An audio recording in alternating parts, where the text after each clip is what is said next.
Skandal në Big Brother VIP. Një situata s'pak e zakonshme ka ndodhur ditën e sotme brenda shtëpisë së Big Brother VIP, ku një debat mes Stenaldo dhe Roger Sterkaj ka eskaluar përtej çdo norme komunikimi.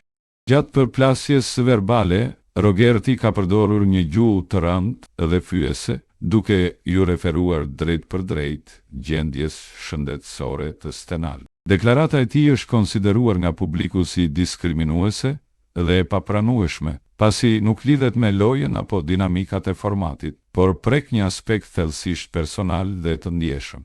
Kaq ka mjaftuar që reagimi i publikut të jetë i menjëhershëm dhe masiv në rrjetet sociale. Një numër i madh shikuesish po kërkojnë zarf të zi dhe përjashtim të menjëhershëm, duke argumentuar se është shkelur një nga rregullat bazë të formatit, respekti dhe mos diskriminimi.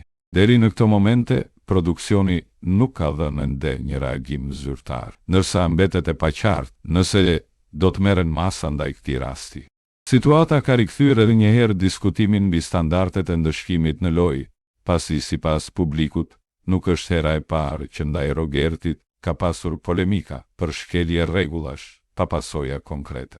Ju si mendoni? A duhet produksioni të marrë masa të rrepta në këtë rast, apo mjafton një paralajmërim?